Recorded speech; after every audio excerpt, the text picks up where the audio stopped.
주님께서 우리에게 주시는 힘과 능력을 공급받으시고 한 주간도 삶을 살아내시고 승리할 수 있기를 축복합니다. 우리 서로 인사 나누시겠습니다. 기도의 부흥, 말씀의 부흥, 섬김의 부흥, 선교의 부흥, 진천과 한국과 세계를 예수말로 만들어가는 교회. 사람에게는 누구에게나 광야가 찾아옵니다. 잘 될 때도 있지만 뜻하지 않게 모든 것이 흔들리는 순간이 찾아옵니다. 믿었던 사람들이 나를 떠나기도 하고 가까운 사람들이 나를 배반하기도 하고 내가 쌓아온 것들이 한순간에 무너지는 것처럼 느껴질 때도 있습니다. 오늘 본문에 다윗이 바로 그런 자리에 서 있습니다. 다윗은 왕이었습니다. 예루살렘에 왕궁이 있었고 이스라엘을 다스리는 권세가 있었습니다. 그런데 어느 날 다윗은 왕궁을 떠나서 도망자가 됩니다. 더 놀라운 것은 다윗을 쫓아낸 사람이 외부의 원수가 아니라 사랑하는 아들 압살롬이었다는 사실입니다. 압살롬은 백성들의 마음을 훔쳤습니다. 그리고 마침내 반역을 일으켰습니다. 이제 우리가 새벽에 지금 그 부분을 살펴볼 건데 새벽 예배가 지금 사무엘하 지금 말씀을 나누고 있거든요.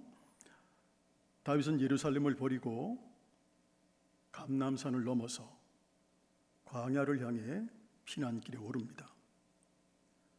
왕궁에 있어야 되는 왕이 광야에 섰습니다. 그런데 바로 그 광야에서 우리는 다윗의 진짜 모습을 보게 됩니다. 하나님은 때로 우리를 광야에 세우십니다.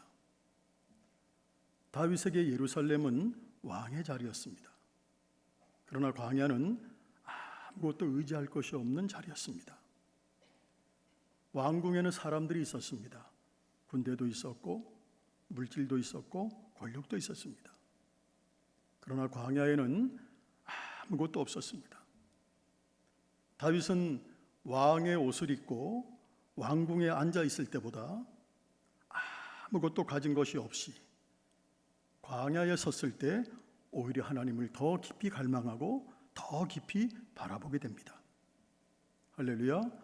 시편 63편은 이렇게 시작을 합니다. 우리 같이 읽어보겠습니다.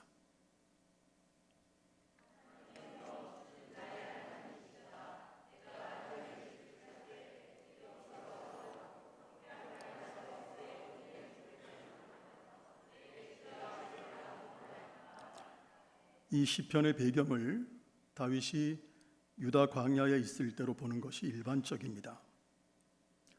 생각해 보십시오. 다윗은 광야에서 무엇을 갈망했겠습니까? 왕궁을 갈망했습니까?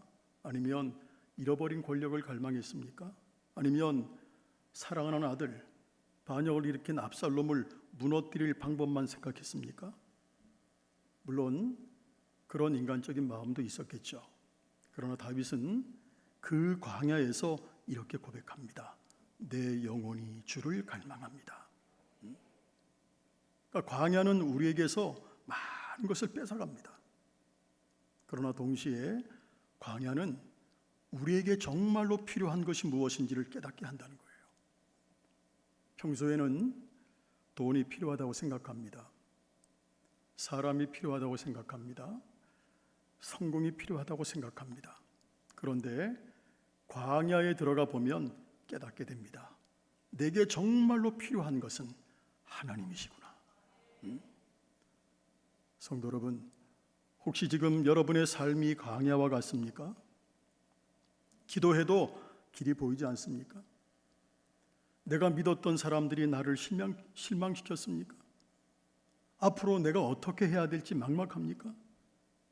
광야는 하나님이 나를 버리신 자리가 아니라 하나님을 더욱 깊이 만나게 하시는 자리라는 사실을 믿을 수 있기를 축복합니다. 다윗은 왕궁에서 하나님을 믿었어요. 왕궁에서 하나님을 믿었지만 광야에서는 하나님을 더 갈망하고 더 하나님을 찾았다는 거예요. 다윗이 예루살렘을 떠나는 장면을 보게 되면 놀라운 모습이 나타납니다. 이제 우리가 다 내일 모레쯤에 이 부분을 새벽 예배 다룰 것 같은데, 예루살렘을 떠나는 장면을 보면 참 마음이 아픕니다. 사독과 레위 사람들이 언약궤를 메고 다윗을 따라오려고 합니다. 그때 다윗이 무엇이라고 말합니까? 사무엘하 15장 25절을 같이 보겠습니다. 왕이 사독에게 이르되 보라 하나님의 궤를 성읍으로 도로베어 가라. 아멘. 거기까지만 일단은 보시고, 다윗은 언약궤를 자기와 함께 가져가려고 하지 않았습니다. 그리고 이어서 말합니다. 여호와 앞에서, 거기부터 시작.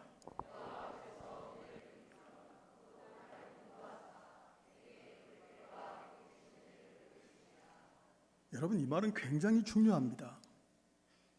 다윗은 왕이었지만 이제 자신이 왕권을 지킬 수 있다고 장담하지 않습니다. 내가 다시 왕이 될 것이다라고 말하지 않습니다. 대신 이렇게 말하고 있습니다. 하나님께서 원하시는 대로 하십시오. 다윗은 하나님의 궤를 자신의 안전을 위한 부적처럼 사용하지 않았습니다. 하나님을 이용하는 사람들이 더러 있어요. 하나님을 이용해서 다윗은 자신의 뜻을 이루려고 하지 않았습니다. 이것이 다윗의 믿음이었습니다. 우리는 종종 하나님께 기도하면서 하나님께 나의 계획을, 우리의 계획을 관철시켜 달라고 합니다. 하나님, 이거 이루어 주세요. 하나님, 저 사람 변화시켜 주세요. 하나님, 제가 원하는 길을 열어 주십시오. 물론 이런 기도도 필요합니다. 그러나 더 깊은 믿음은 이렇게 기도할 수 있는 믿음입니다. 하나님, 제가 원하는 것보다 하나님의 뜻이 이루어지기를 원합니다. 제가 왕이 되는 것보다 하나님이 하나님 되시는 것이 중요합니다. 제가 원하는 길이 아니라 하나님이 인도하시는 길을 걷겠습니다. 광야는 바로 이것을 훈련하는 자리입니다. 광야에서는 내 뜻과 하나님의 뜻이 충돌합니다. 그때 무엇을 선택하느냐가 믿음입니다. 다윗은 왕권을 붙잡기보다 하나님을 붙잡았습니다. 다윗은 광야에서 울면서도 하나님을 붙잡았습니다. 여러분, 사무엘하 15장 30절에는 굉장히 슬픈 장면이 나옵니다. 다윗이 도망자예요. 아들을 피해가는 거예요.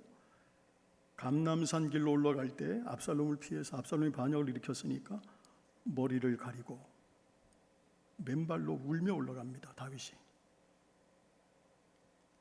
왕이 맨발로 걷습니다.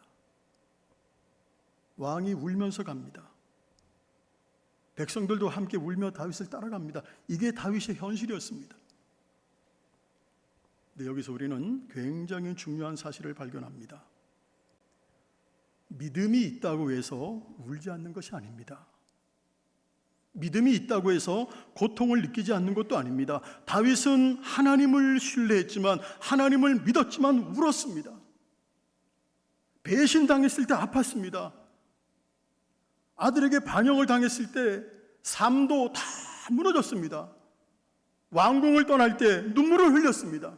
그러나 다윗은 울면서도 하나님을 붙잡았다는 것, 이게 바로 믿음입니다.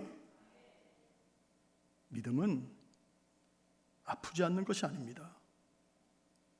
믿음은 고통 속에서도, 아픈 가운데서도 하나님을 놓지 않는 것이 믿음입니다.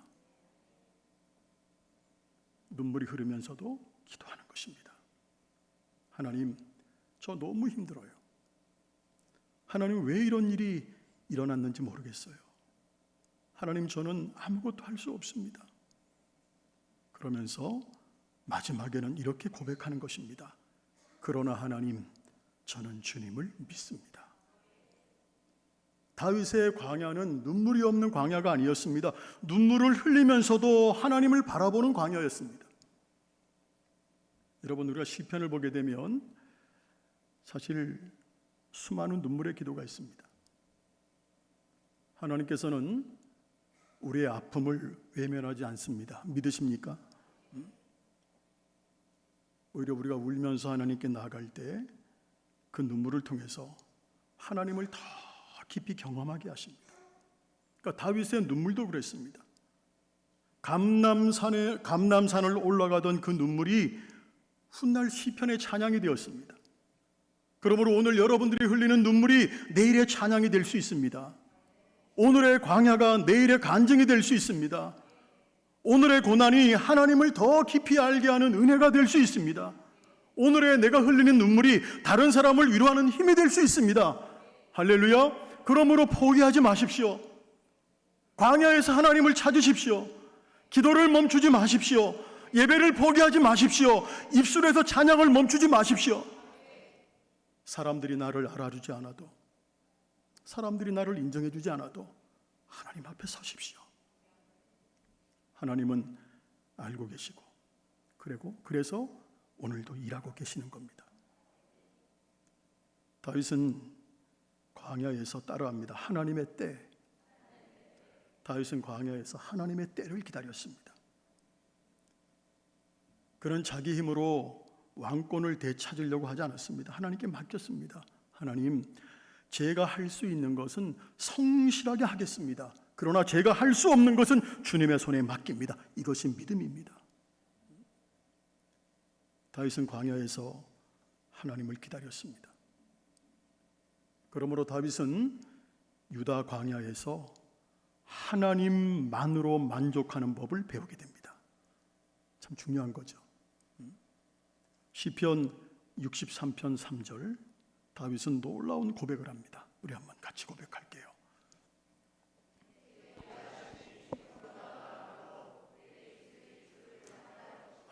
어떻게 이렇게 고백할 수 있지? 지금 다윗의 상황이 지금 여러분 들으셨잖아요. 다윗의 상황이 너무너무 힘들잖아요 지금. 그런데 주의 인자하심이 생명보다 나음으로 내 입술이 주를 찬양할 것이라. 야, 어떻게 이렇게 고백할 수 있지? 다윗은 지금 무엇을 가지고 있습니까? 왕궁이 없습니다. 안정된 삶도 아닙니다. 아들의 반역으로 가족들이 다 무너졌습니다. 왕권도 흔들렸습니다. 그런데 다윗은 말하고 있다는 거예요. 주의 인자하심이 생명보다 낫습니다. 이것이 광야에서 발견한 가장 위대한 은혜입니다. 사람은 모든 것을 가지고 있으면 하나님이 소중한지 잘 몰라요. 저는 건강할 때 건강의 소중함을 몰랐어요. 잃어보니까 알겠더라고. 그러니까 건강할 때는 건강의 소중함을 몰라. 가족이 내 곁에 있을 때는 가족의 소중함을 몰라요. 평안할 때는 평안의 소중함을 모릅니다. 그러나 우리가 가진 것이 흔들릴 때 비로소 무엇이 정말로 중요한지를 깨닫게 된다는 거예요. 다윗은 광야에서 깨달았습니다. 왕의 자리가 전부가 아니었구나. 예루살렘이 나의 전부가 아니었구나. 사람들이 나를 인정하는 것이 나의 전부가 아니었구나. 하나님만이 나의 전부이시구나. 이것이 광야의 은혜입니다. 광야는 우리에게서 의지하던 것들을 하나씩 내려놓게 하면서 하나님만 의지하는 믿음을 가르칩니다. 그러므로 하나님은 광야에 있는 다윗을 버리지 않았습니다. 다윗이 광야에 있다고 해서 하나님께서 버리신 것이 아닙니다. 오히려 하나님은 광야에서도 다윗을 보호하고 계셨습니다. 후세를 통해서 압살롬의 계획을 무너뜨리셨고 여러 사람들을 통해서 다윗에게 필요한 것들을 공급하셨습니다. 다윗은 왕궁을 잃었지만 하나님을 잃지 않았습니다. 그리고 하나님을 잃지 않았기 때문에 모든 것을 잃은 것이 아닙니다. 여러분 인생에서 가장 두려운 것이 뭡니까? 돈을 잃어버리는 겁니까? 직장을 잃는 겁니까? 사람을 잃는 겁니까? 건강을 잃는 겁니까? 물론 그런 모든 것들은 우리를 두렵게 하고 힘든 일입니다. 그러나 성도에게 가장 중요한 것은 하나님을 잃지 않는 겁니다. 왜냐하면 하나님이 함께 계시면 광야에서도 다시 시작할 수가 있습니다. 믿으십니까? 좋은 관계에 있던 사람이 나를 떠날 수 있어요. 관계가 좋았는데, 잘 협력했는데 어느 순간 나를 떠날 수 있어요. 환경이 나를 버릴 수 있어요. 내가 의지했던 것들 다 무너질 수 있어요. 그러나 하나님은 우리를 떠나지 않습니다. 다윗이 광야에 있었지만 하나님도 광야에 계셨어요. 하나님의 임재는 왕궁에만 있는 것이 아니라 광야에도 있습니다. 그런데 문제는 뭐냐면 우리에게도 유다 광야가 있다는 거예요. 성도 여러분, 우리의 삶에도 유다 광야가 있습니다. 사업의 광야가 있을 수 있고, 가정의 광야가 있을 수 있고, 자녀의 광야가 있을 수 있고, 관계의 광야가 있을 수 있고, 사역의 광야가 있을 수 있습니다. 기도의 응답이 보이지 않는 영적인 광야, 내 삶 속에 있을 수 있습니다. 그때 우리는 묻습니다. 하나님, 왜 저를 여기까지 데려오셨나요? 그러나 오늘 다윗의 모습을 통해서 하나님께서 우리에게 말씀하십니다. 내가 너를 버린 것이 아니다. 내가 너를 광야에 세웠지만 광야에서도 너와 함께한다. 할렐루야. 내가 왕궁을 잃어도 나를 잃지 않는다면 너는 모든 것을 잃은 것이 아니다. 그러므로 광야에서 해야 할 가장 중요한 일은 환경만 바라보는 것이 아닙니다. 하나님을 바라보는 겁니다. 기도가 막힐 때도 하나님 바라보십시오. 사람들에게 상처받을 때도, 배신당할 때도 하나님을 바라보십시오. 앞길이 보이지 않을 때도 하나님을 바라보십시오. 여러분, 눈물 날 때도 하나님을 바라보십시오. 그리고 다윗처럼 고백할 수 있기를 바랍니다. 하나님이여, 주는 나의 하나님이시라. 내 영혼이 주를 갈망합니다. 할렐루야. 성도 여러분, 다윗은 압살롬에게 쫓겨서 유다 광야에 섰습니다. 그러나 다윗의 인생은 거기서 끝나지 않았습니다. 그 얘기 뭐냐면 광야가 다윗의 인생의 마지막 장이 아니었다는 거예요. 하나님은 다시 다윗을 예루살렘으로 돌아오게 하셨고 그의 왕권을 회복시켰습니다. 그러므로 지금 여러분들이 광야에 있다고 해서 인생이 끝난 거 아닙니다.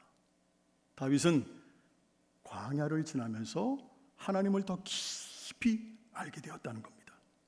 오늘 여러분의 삶도 그렇게 되기를 주님의 이름으로 축원합니다. 광야를 지나고 난 뒤에 단순히 문제가 해결받았습니다 라는 간증만 남기는 것이 아니라 그때 하나님을 더 깊이 알게 되었습니다. 그때 하나님께서 나를 붙드셨습니다. 그때 나는 하나님이 나의 하나님 되심을 깨달았습니다. 그때 나는 사람보다 하나님을 의지하는 법을 배웠습니다. 그때 나는 기도의 깊이를 배웠습니다. 이런 간증이 여러분의 삶에 남기를 주님의 이름으로 축원합니다. 지금 눈물을 흘린다고 해서 하나님이 나를 떠난 거 아닙니다. 지금 길이 보이지 않는다고 해서 하나님께서 일하지 않으시는 것이 아닙니다. 오히려 우리가 아무것도 붙잡을 수 없을 때 하나님만 붙잡게 하시는 은혜가 있다는 겁니다. 그러나 사실은요, 내가 하나님을 붙드는 힘보다 하나님의 손이 나를 붙드는 힘이 더 강합니다. 우리가 믿음이 흔들릴 때도 하나님은 신실하십니다. 믿으십니까? 내가 넘어질 때도 하나님은 나를 일으키십니다. 우리가 길을 잃을 때도 하나님은 우리의 길을 알고 계십니다. 그러므로 오늘 우리의 삶이 광야일지라도 낙심하지 마십시오. 광야가 따라합니다. 광야가 끝이 아니다. 믿으시죠? 하나님께서 함께 하시는 한 광야도 하나님의 이야기가 진행되는 장소입니다. 다윗이 광야에서 하나님을 찾았던 것처럼 우리도 하나님을 찾을 수 있기를 바랍니다. 혹시 오늘 여러분 가운데 유다 광야에 서 계신 분이 계십니까?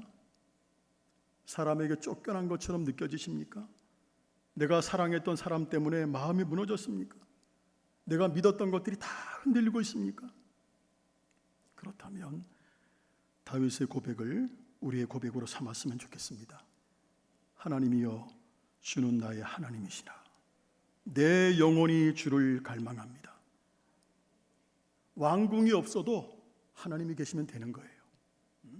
사람이 없어도 하나님이 계시면 됩니다. 길이 보이지 않아도 하나님이 인도하시면 되는 거예요. 광야가 길어도 하나님이 함께 하시면 두렵지 않습니다. 왜냐하면 광야는 하나님이 나를 버리신 장소가 아니라 때로는 하나님만 바라보도록 나를 세우시는 장소입니다. 오늘 우리의 기도가 이것이 되기를 정말로 소망합니다. 주님, 제가 지금 어떤 광야에 있든지 하나님보다, 환경보다 주님을 바라보게 하옵소서. 제가 잃어버린 것보다 여전히 함께 하시는 하나님을 바라보게 하옵소서. 사람을 의지하기보다 하나님을 의지하게 하옵소서. 내 뜻을 이루기보다 하나님의 뜻을 선택하게 하옵소서. 그리고 광야에서도 주는 나의 하나님이십니다, 나의 도움이십니다라고 고백할 수 있도록 인도해 주옵소서. 할렐루야. 그래서 우리의 광야가 하나님을 만나는 자리가 되기를 바랍니다. 우리의 눈물이 기도가 되기를 바랍니다. 우리의 고난이 믿음이 되기를 바랍니다. 그리고 마침내 하나님께서 예비하신 회복의 자리로 우리를 인도하시는 은혜가 있기를 주님의 이름으로 축원합니다. 기도하겠습니다.